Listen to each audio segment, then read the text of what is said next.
Even if we did a fare increase, which is something that we have to deliberate and work through a public process, we would have to look at potentially 40% reductions to the service of Metro Transit customers.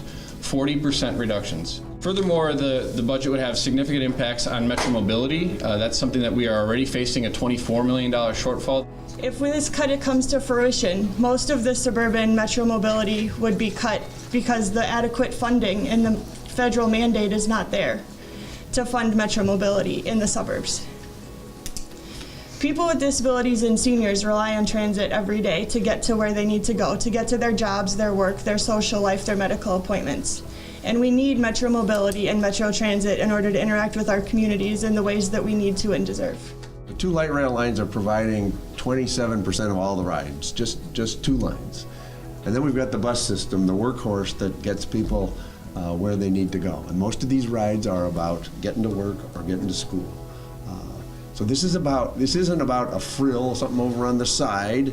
It's an integral part of the transportation system, and we are not going to be able to build enough roads in this region to deal with what this economy needs. It is not going to happen. It can't happen.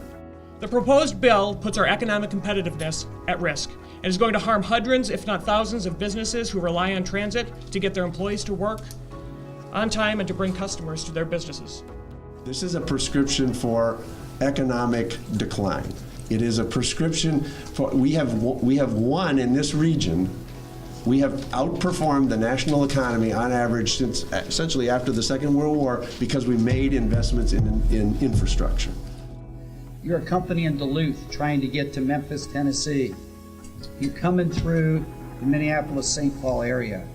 And if we have bottlenecks, in other words, commuters and commerce play in the same sandbox for the most part when it applies to roads and highways.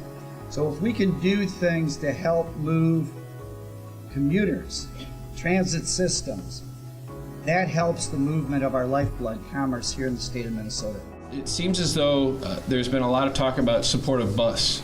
You know, when people are faced with potentially having to support a light rail project which they don't like, they say, well, we'd support the bus system. But this budget proposal does the exact opposite. This is a significant reduction to our bus service at a time when we can least afford it.